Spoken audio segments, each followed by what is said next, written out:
Perkenalkan, nama saya Nadine Farhanti Mandarini dengan NIM 4524091221. Saya dari kelas C. Hari ini saya akan membuat tugas video untuk memenuhi tugas mata kuliah peminatan karakter. Memahami jenis-jenis karya tulis. Sebelum melangkah ke jenis-jenis karya tulis dan bagaimana kita memahaminya, perlu kita mengetahui bahwa apa sih definisi karya tulis itu. Jadi, karya tulis adalah tulisan yang disusun secara sistematis dan terstruktur untuk menyampaikan informasi, gagasan, pendapat, atau hasil pemikiran dari penulis kepada pembaca. Karya tulis dapat berbentuk artikel, esai, laporan, novel, puisi, dan sebagainya yang disusun dengan tujuan untuk menginformasikan, menghibur, meyakinkan, atau mendidik pembaca. Secara umum, karya tulis dapat dibedakan menjadi dua kategori besar. Yang pertama, karya tulis ilmiah. Karya tulis ilmiah ditulis dengan tujuan untuk menyampaikan hasil penelitian, analisis, atau kajian ilmiah berdasarkan data dan fakta yang dapat diuji. Kemudian yang kedua, karya tulis non-ilmiah. Ditulis untuk tujuan lain seperti hiburan, informasi, atau opini yang tidak selalu didasarkan pada penelitian atau data ilmiah. Secara garis besar, karya tulis memiliki berbagai bentuk tergantung pada tujuan dan audiens yang ingin dijangkau serta cara penyajiannya. Lalu, perbedaan antara karya tulis ilmiah dan karya tulis non-ilmiah ini terletak pada 5 aspek. Yang pertama, terletak pada tujuan, struktur, metode penulisan, dan cara penyajian informasi. Yang pertama, tujuan penulisan. Karya tulis ilmiah bertujuan untuk mengungkapkan temuan atau hasil penelitian secara objektif dan sistematis. Tujuan utama adalah untuk menyampaikan informasi yang dapat dipertanggungjawabkan, memberikan kontribusi terhadap perkembangan ilmu pengetahuan, atau memecahkan masalah tertentu berdasarkan data dan bukti ilmiah. Kemudian, karya tulis non-ilmiah bertujuan untuk menghibur, memberikan informasi umum, atau menyampaikan pendapat pribadi. Karya ini tidak selalu mengandalkan data atau bukti yang dapat diuji secara ilmiah. Kemudian, metode dan sumber. Karya tulis ilmiah menggunakan metode ilmiah dalam pengumpulan data, seperti analisis dan penyajian informasi, biasanya berbasis pada penelitian atau eksperimen. Kemudian, karya tulis non-ilmiah tidak selalu menggunakan metode ilmiah atau data yang terverifikasi. Sumbernya itu bisa berupa opini pribadi, pengalaman, atau observasi yang bersifat subjek dan lebih bebas dalam penyajiannya. Kemudian strukturnya, karya tulis ilmiah memiliki struktur yang lebih formal dan baku, sedangkan karya tulis non-ilmiah lebih fleksibel dan struktur dan format. Kemudian bahasa dan gaya penulisan, karya tulis ilmiah itu menggunakan bahasa yang formal, objektif, dan teknis. Sedangkan karya tulis non-ilmiah menggunakan kata yang lebih bebas dan dapat bervariasi sesuai dengan jenis karya. Selanjutnya dari sumber yang saya dapatkan, eh, secara keseluruhan karya tulis itu terbagi menjadi 6. Yang pertama adalah karya tulis ilmiah, seperti yang saya katakan tadi di awal. Karya tulis ilmiah adalah tulisan yang disusun dengan metode yang sistematis, objektif, dan berbasis pada fakta atau data yang dapat diuji kebenarannya. Karya tulis ini biasanya digunakan untuk mengemukakan hasil penelitian atau analisis terhadap suatu masalah. Beberapa jenis karya tulis ilmiah antara lain, yang pertama adalah artikel ilmiah, tulisan yang membahas suatu topik dengan analisis mendalam berdasarkan penelitian atau studi pustaka. Kemudian laporan penelitian, karya yang merinci hasil-hasil penelitian yang dilakukan, lengkap dengan metode, analisis, dan kesimpulan.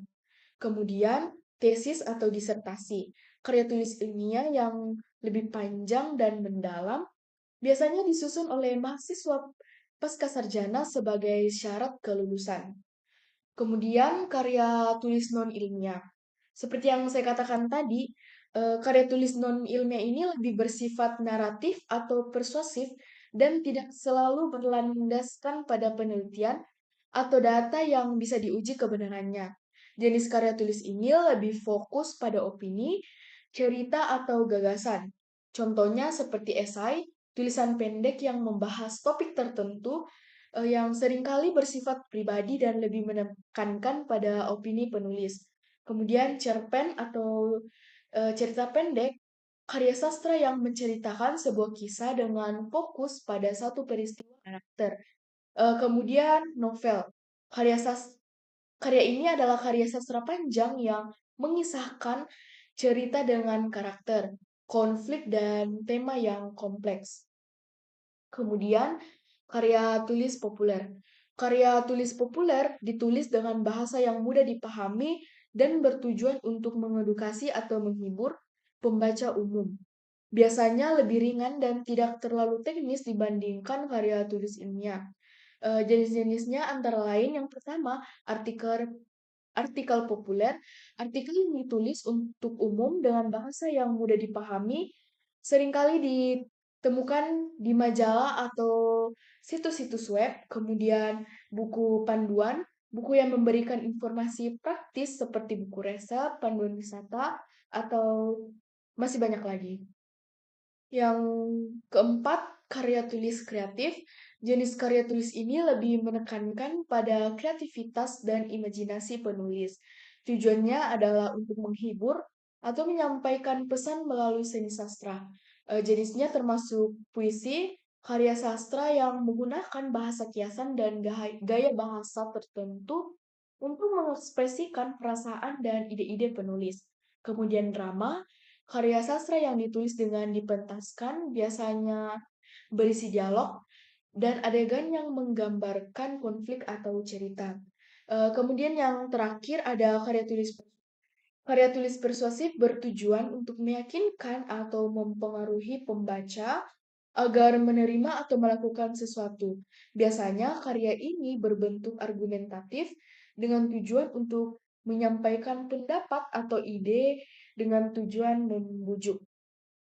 Jenis karya ini antara lain editorial atau artikel yang menyampaikan pendapat mengenai suatu isu atau permasalahan tertentu. Kemudian opini, tulisan yang mengungkapkan sudut pandang pribadi penulis terhadap suatu topik. Kemudian karya tulis deskriptif. Karya tulis deskriptif berfokus pada pengembaraan suatu objek, peristiwa, atau tempat secara rinci sehingga pembaca dapat membayangkannya dengan jelas. Eh, Kemudian tujuan utama karya ini adalah untuk menggambarkan dengan detail. Contohnya itu deskripsi tempat atau deskripsi karakter. Deskripsi tempat itu artinya bahwa menggambarkan suatu tempat dengan detail seperti kota, alam, atau bangunan. Kemudian deskripsi karakter seperti menggambarkan sifat atau karakteristik seseorang dengan cara yang mendetail. Selanjutnya dari penulisan karya tulis termasuk karya tulis ilmiah memiliki beberapa tujuan. Yang pertama, karya ilmiah bisa menjadi wahana untuk melatih ide, kemudian menjadi wahana transformasi pengetahuan antara sekolah dan masyarakat, kemudian untuk membuktikan pengetahuan dan potensi ilmiah yang dimiliki oleh siswa, dan pembuktian dalam menghadapi dan memecahkan masalah, dan yang terakhir, melatih keterampilan dasar dalam melakukan penelitian. Karya tulis ilmiah juga ini dibagi menjadi beberapa, yaitu karya tulis semi ilmiah, yaitu menggabungkan aspek ilmiah dan non-ilmiah. Kemudian contohnya seperti artikel opini, yang adalah jenis tulisan yang berisi pendapat, pandangan atau analisis penulis terhadap suatu isu, topik atau peristiwa tertentu, dan laporan ilmiah sederhana, yang adalah bentuk tulisan yang berisi penjelasan sistematis dari hasil observasi atau eksperimen, biasanya untuk menjawab suatu pertanyaan atau membuktikan hipotesis. Kemudian laporan penelitian, karya tulis formal yang melaporkan hasil penelitian dengan detail yang disertai dengan data dan analisis. Contohnya laporan laboratorium yang adalah dokumen tertulis, yang berisi penjelasan sistematis mengenai kegiatan eksperimen atau praktikum yang dilakukan di laboratorium, dan laporan tugas akhir yang berisi hasil penelitian, studi kasus atau proyek yang dilakukan mahasiswa dalam bidang studinya. Adapun manfaatnya, yang pertama manfaat bagi penulis, pengembangan diri, melatih kemampuan berpikir kritis, logis, dan sistematis, kemudian reputasi akademik, meningkatkan kredibilitas sebagai akademisi atau peneliti, kemudian penyelesaian akademik menjadi syarat kelulusan atau kenaikan jabatan, kemudian manfaat bagi pembaca, memberikan pengetahuan baru yang relevan dan terkini, serta memberikan solusi atau pedoman untuk memecahkan masalah tertentu. Kemudian manfaat bagi ilmu pengetahuan, memperluas cakupan pengetahuan di bidang tertentu, di mana mendapat data atau teori yang dapat dijadikan dasar penelitian selanjutnya. Kemudian manfaat bagi masyarakat, memberikan jawaban terhadap masalah yang dihadapi masyarakat, misalnya karya tulis tentang teknologi baru yang mempermudah kehidupan. Kemudian manfaat bagi institusi, membantu lembaga pendidikan atau penelitian, memperkuat reputasinya melalui publikasi, untuk menyediakan basis data ilmiah untuk mendukung keputusan strategis. Singkatnya, jenis karya tulis memiliki tujuan dan karakteristik yang berbeda. Dalam memilih atau membuat karya tulis, penting untuk memahami tujuan penulisan dan audiens yang dituju agar karya tersebut dapat efektif menyampaikan pesan yang dimaksudkan. Terima kasih.